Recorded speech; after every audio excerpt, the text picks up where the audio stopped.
Hello students. In CS2 previous lecture we had discussed with microcomputer organization. Then we had done generic microprocessor. In generic microprocessor we had learned different blocks present in generic microprocessors. First is arithmetic logic unit, second is registers, third is instruction decoder, fourth timing and control section, fifth interrupt control, and sixth three types of bus.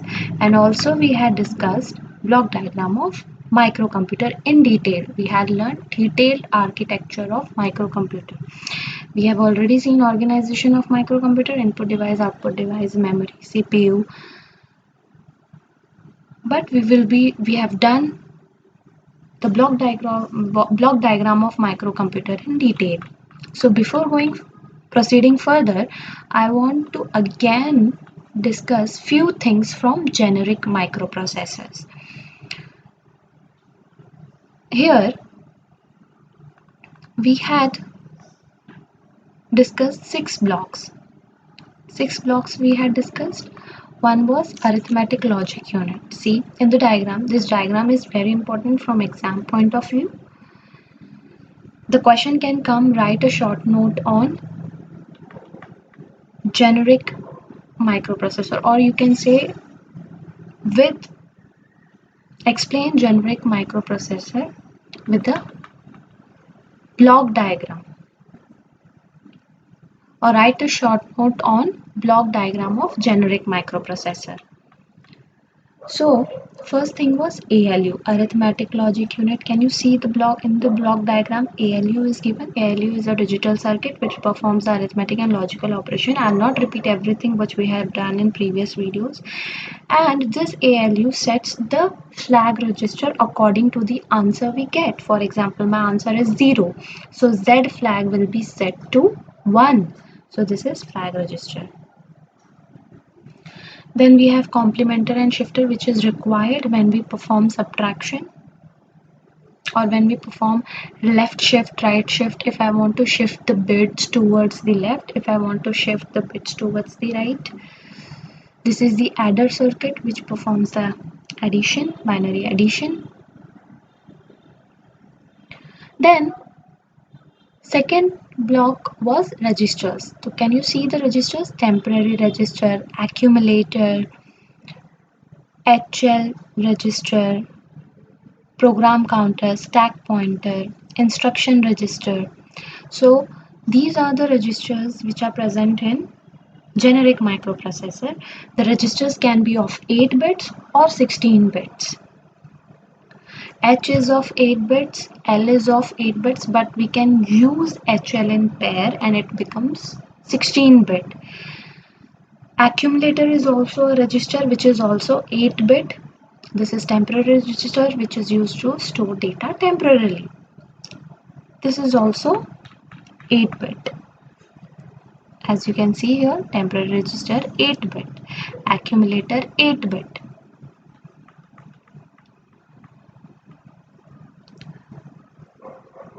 Then we have program counter. Program counter is also a special purpose register which is of 16 bit, and we have stack pointer. Again, it is 16 bit.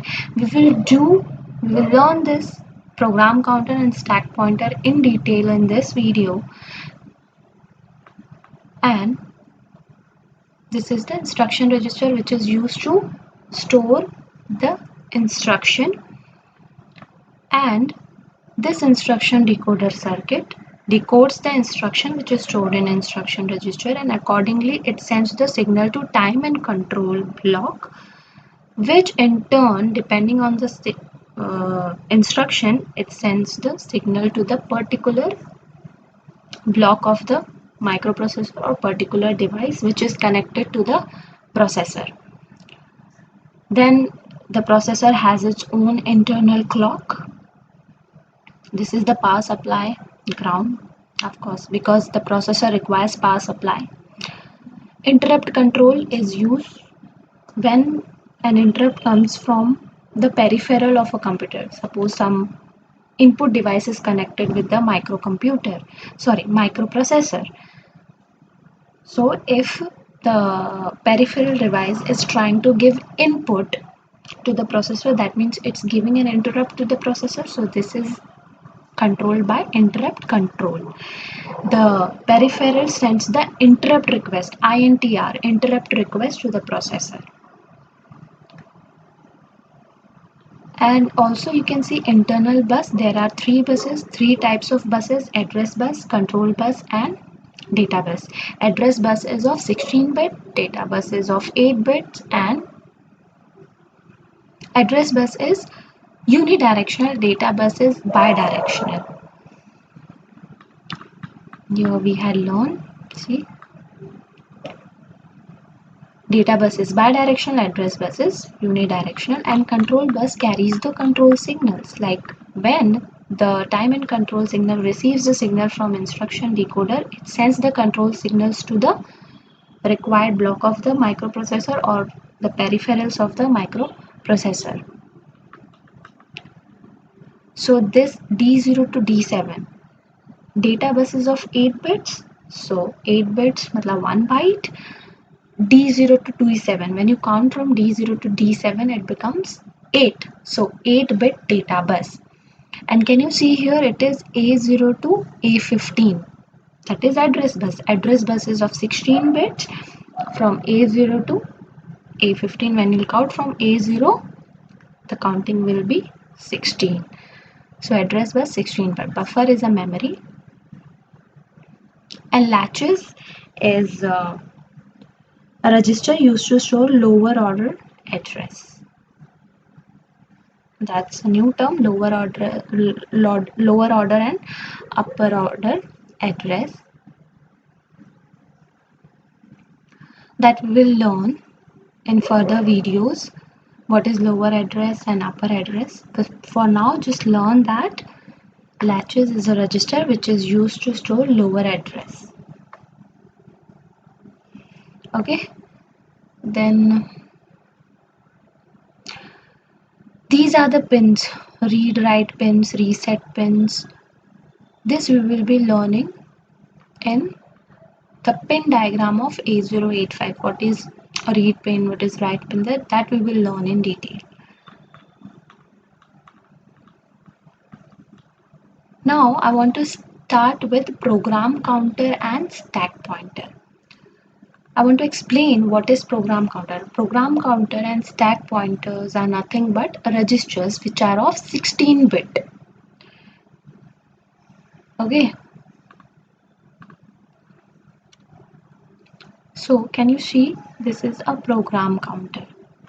The purpose of program counter is to store the address of next instruction to be executed. This is the definition of program counter. Program counter stores the address of next instruction to be executed. For example, here I've written instructions to be executed in series. These are the instructions, like we have learned that 8085, or we are about to learn that 8085 have total of 74 instructions that we have learned. These instructions are designed by the manufacturer of the processor. These instructions comes in a data sheet. What is data sheet? A data sheet has some explanation about the product.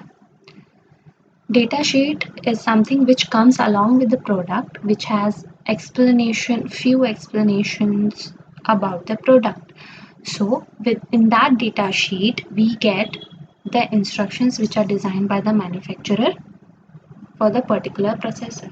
So 8085 in total have 74 instructions.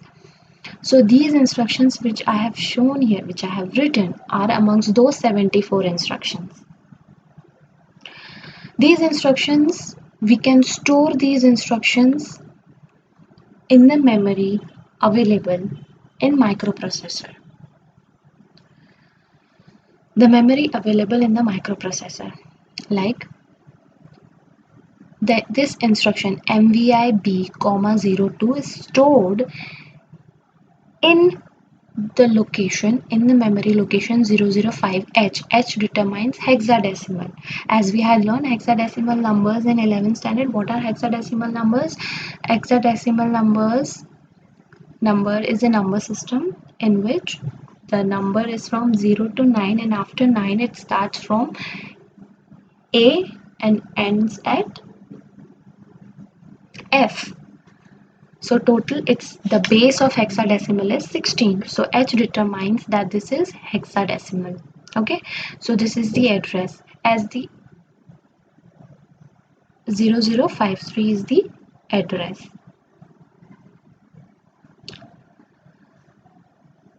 And at location 0053, MVI B,02 is stored. At location 0054, MOVC, B instruction is stored. And likewise it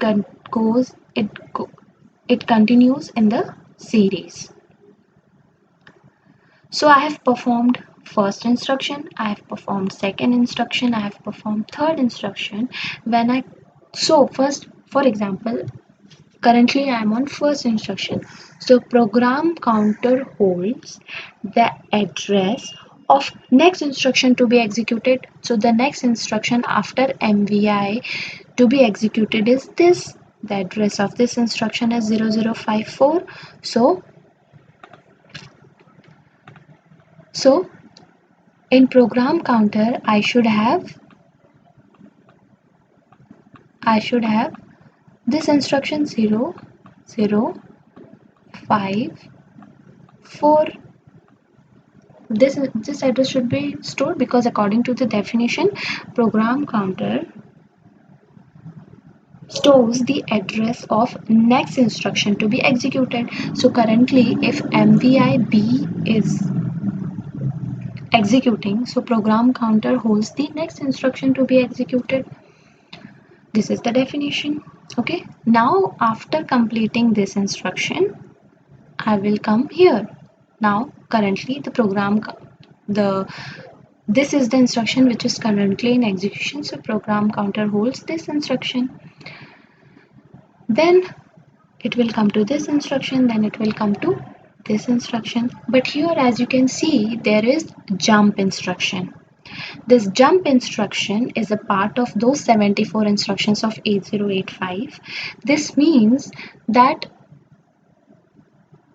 my program will jump to the location 0212H location, that is here. From here it will directly jump to the location 0212. Here also there should be H. Understood? So this is known as subroutine. It is jumping from here to here.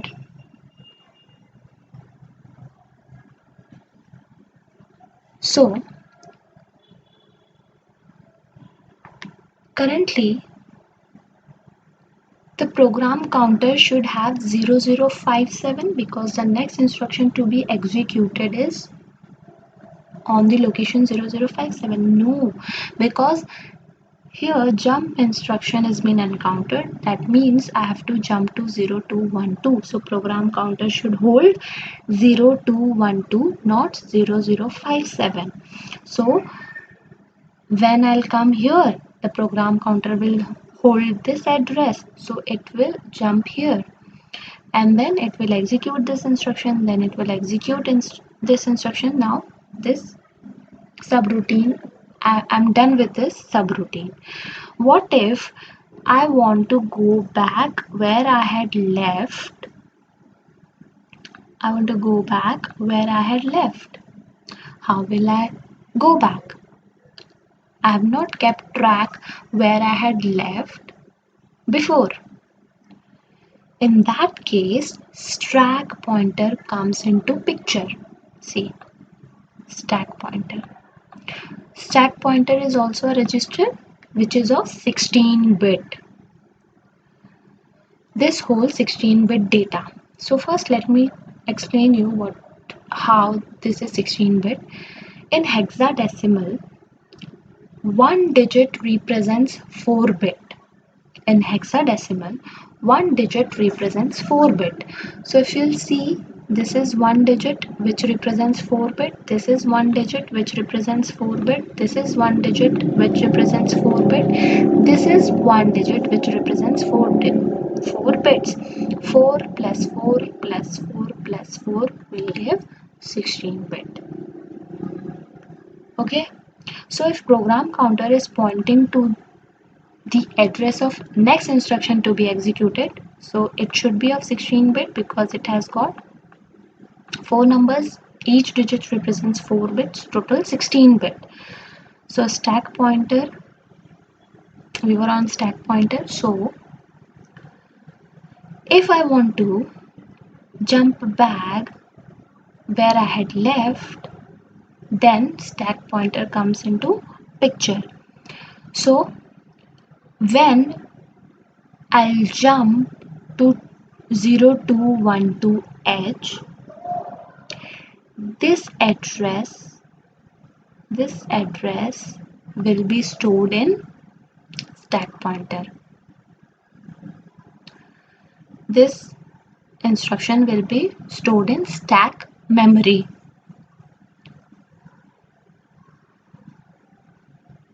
I hope you understood. Now you see, I had jumped at location from location 0056 to 0212.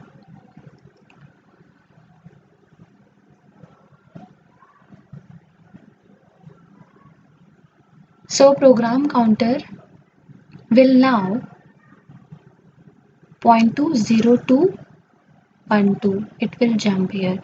But before jumping here, this address I will push it into stack pointer. Push it means I will store it into the stack pointer.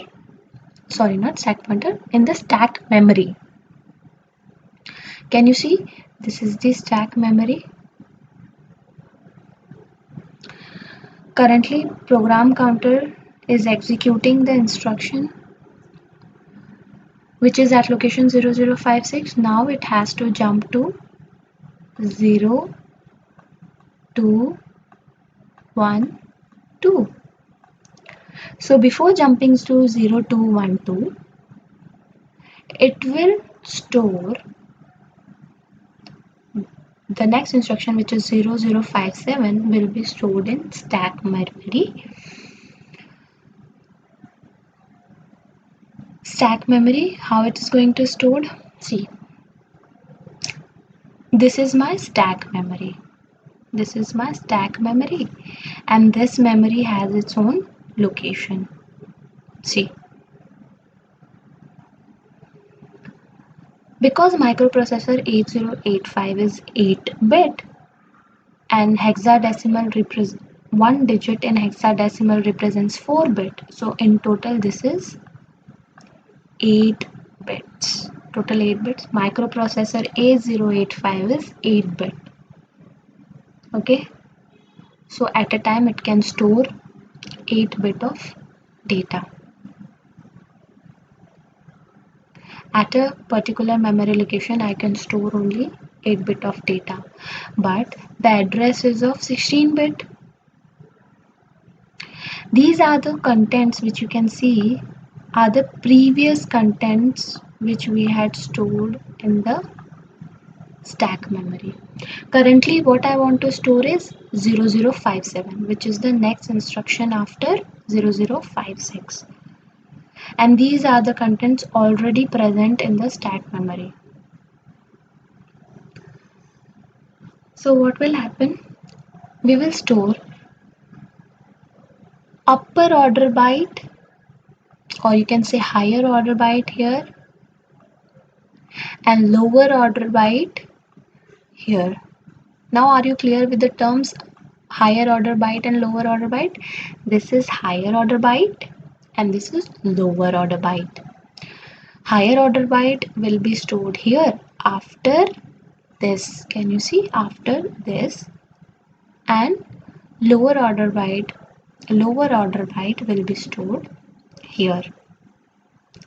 So can you see the stack memory is decremented by 2.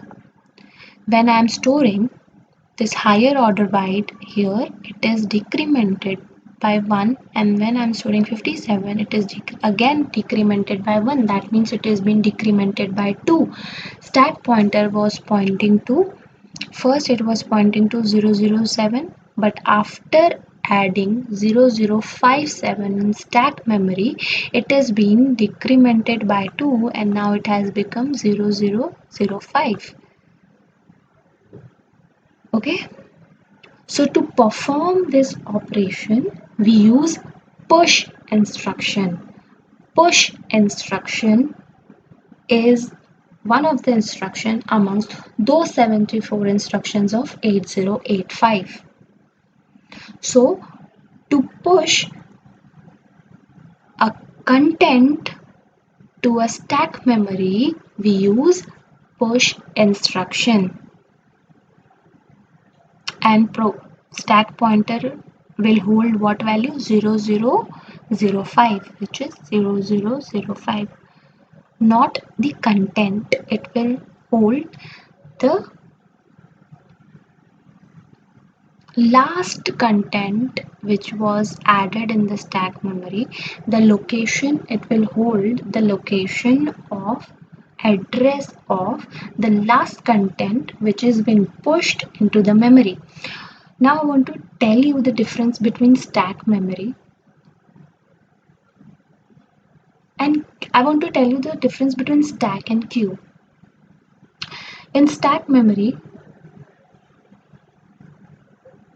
there is last in, first out. Can you see? The one which has been added last will be taken out first. Last in, first out. And in queue, it is first in, first out. Like when we form a queue, the one who is standing in front will be the first person to come out of the queue. So there is a difference between stack and queue. Stack is last in, first out, that is LIFO, and queue is first in, first out, which is FIFO. Now next slide. Again, now I have pushed the contents into the stack memory, and stack pointer was pointing to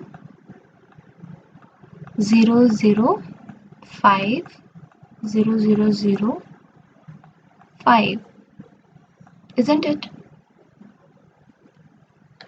When I had performed push operation. Now if I want to go back, where I had left, so now I should execute the instruction which is at location 0057. I will use pop instruction, which is again one of those instructions out of those 74 instructions of 8085. So we will use pop instruction to pop the contents out of the stack memory and store it in program counter so that I should be back to where I had left. After finishing this subroutine, I should be back to 0057. So what will happen? Here 00 was stored and 005, here 00 was stored, okay, and here 57 was stored, 57 was stored, and here 00 was stored. When I will pop the contents out, as I had told you, last and first out. So first 57 will be out and then it will be incremented. Now it will be incremented from 5 to 6. And again when I will pop out 00, again it will be decremented and stack pointer will not point to 0055, it will point to 00007. So this is the concept of program program counter and stack pointer. I hope you understood.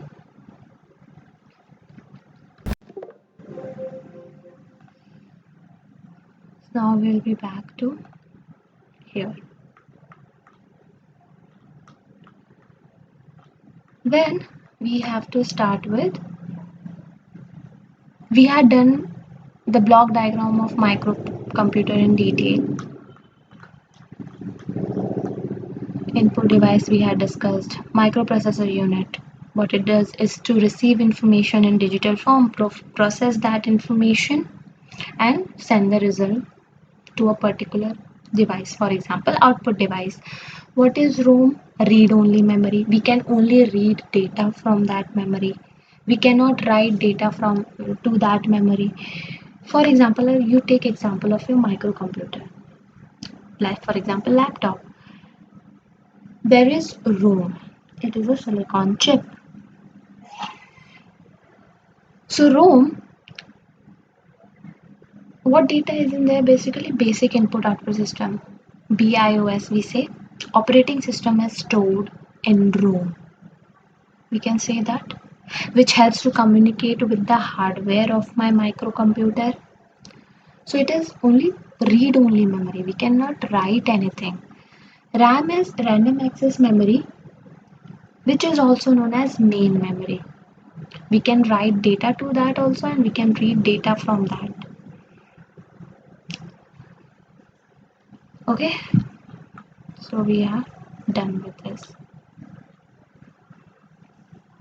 So for today we will stop here. In next lecture I will start with the 8085 microprocessor. Now we are going to start with the study of 8085 microprocessor. Why we are learning 8085 microprocessor? Because this is the basic architecture which is used in advanced microprocessor. It has the basic architecture which is used in advanced microprocessors. So if we will learn 8085, if we will study 8085 microprocessor, then we will able to study the architecture of advanced microprocessors.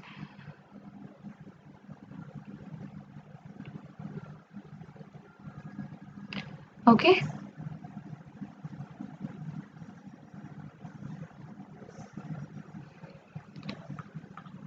And then we will be learning features of 8085.